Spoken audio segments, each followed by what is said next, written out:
Hello again, friends. Last of our Come Follow Me for the week of May 24th to the 30th, the last week of May.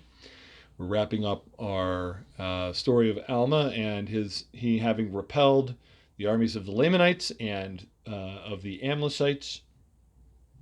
He's going back to preaching now. That is his main job, as being the high priest, and he's had to take some time out to protect his country. Pretty great guy, Alma. Chapter 4. Now it came to pass in the 6th year of the reign of the judges over the people of Nephi, there were no contentions nor wars in the land of Zarahemla. But the people were afflicted, yea, greatly afflicted, for the loss of their brethren, and also for the loss of their flocks and herds, and also for the loss of their fields of grain, which were trodden under foot and destroyed by the Lamanites. And so great were their afflictions that every soul had cause to mourn. And they believed that it was the judgments of God sent upon them because of their wickedness and their abominations. Therefore they were awakened to a remembrance of their duty. And they began to establish the church more fully. Yea, and many were baptized in the waters of Sidon, and joined to the church of God. Yea, they were baptized by the hand of Alma, who had been consecrated the high priest over the people of the church by the hand of his father Alma. And it came to pass in the 7th year of the reign of the judges, there were about 3,500 souls that united themselves to the church of God and were baptized. Pretty good. It's a lot of people. And thus ended the 7th year of the reign of the judges over the people of Nephi. And there was continual peace in all that time. And it came to pass that in the 8th year of the reign of the judges, that the people of the church began to wax proud because of their exceeding riches, and their fine silks, and their fine twined linen, and because of their many flocks and herds, and their gold and silver, and all manner of precious things which they had obtained by their industry. And in all these things were they lifted up to the pride of their eyes, for they began to wear very costly apparel. Now this was the cause of much affliction to Alma, and to many of the people whom Alma had consecrated to be teachers and priests and elders over the church. Yea, many of them were sorely grieved for the wickedness which they saw had begun to be among their people.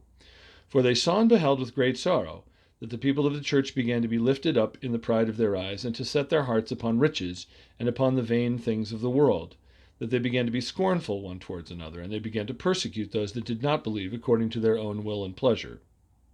This is so darn typical. And thus, in this 8th year of the reign of the judges, there began to be great contentions among the people of the church. Yea, there were envyings and strife and malice and persecutions and pride, even to exceed the pride of those who did not belong to the church of God.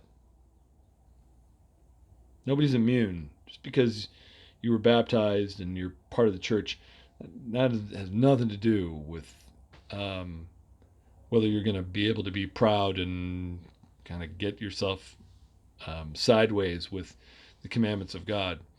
It's helpful to have the commandments of God and to be reminded constantly in church and various other ways of the right way that we should go. It's one of the things I love about church the most. But I don't think that just because I've been baptized or I have the priesthood or whatever, that somehow that makes me immune to doing stupid things, because heaven knows it doesn't. Verse 10, and thus ended the 8th year of the reign of the judges, and the wickedness of the church was a great stumbling block to those who did not belong to the church, and thus the church began to fail in its progress. And it came to pass in the commencement of the 9th year, Alma saw the wickedness of the church, and saw also the example of the church began to lead those who were unbelievers on from one piece of iniquity to another, thus bringing on the destruction of the people. Yea, he saw great inequality among the people. This is a big deal in the Book of Mormon. Inequality is one of the first signs that the people are starting to get themselves off track. I think it's something we should pay attention to in our day. Yea, he saw great inequality among the people, some lifting themselves up with their pride, despising others, turning their backs upon the needy and the naked, and those who were hungry, and those who were athirst, and those who were sick and afflicted. Now this was a great cause for lamentations among the people, while others were abasing themselves, succoring those who stood in need of their succor, such as imparting their substance to the poor and the needy, feeding the hungry, and suffering all manner of afflictions for Christ's sake, who should come according to the spirit of prophecy, looking forward to that day, thus retaining a remission of their sins, being filled with great joy because of the resurrection of the dead, according to the will and power and deliverance of Jesus Christ from the bands of death. And now it came to pass that Alma, having seen the afflictions of the humble followers of God, and the persecutions which were heaped upon them by the remainder of his people, and seeing that all their inequality, began to be very sorrowful. Nevertheless, the Spirit of the Lord did not fail him, And he selected a wise man who was among the elders of the church, and gave him power according to the voice of the people, that he might have power to enact laws according to the laws which had been given, and to put them in force according to the wickedness and the crimes of the people. Now this man's name was Nephihah, and he was appointed chief judge, and he sat in the judgment seat to judge and to govern the people. It's kind of a remarkable thing, don't you think? Alma is both high priest and chief judge, and instead of making somebody else high priest, he decides to give up the presidency, essentially. He gives up the top job in the kingdom and hands it over to somebody else because he feels like it's his job to go and preach. It reminds me a lot of the apostles in our church, who almost all of them had high positions and were respected and powerful and wealthy people in their jobs, and were called to give those things up and become full-time ministers of the Word of God. Dallin H. Oaks, for instance, was a guy who was routinely talked about as being a candidate for the United States Supreme Court. Gave it up and devoted himself full-time to the service of God as an apostle. It's an example I admire.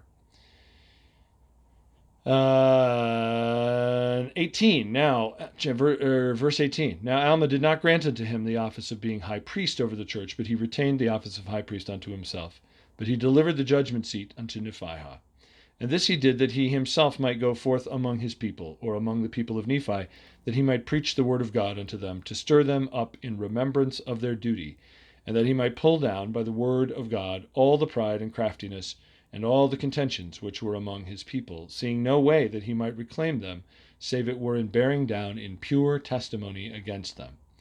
And thus in the commencement of the 9th year of the reign of the judges over the people of Nephi, Alma delivered up the judgment seat to Nephihah, and confined himself wholly to the high priesthood of the holy order of God, to the testimony of the word, according to the spirit of revelation and prophecy. And here ends our readings for Come Follow Me for this week. Next week, we get to get the preaching of Alma as he preaches to the people of Zarahemla and a couple of other cities. Some great stuff coming up next week. So come on back.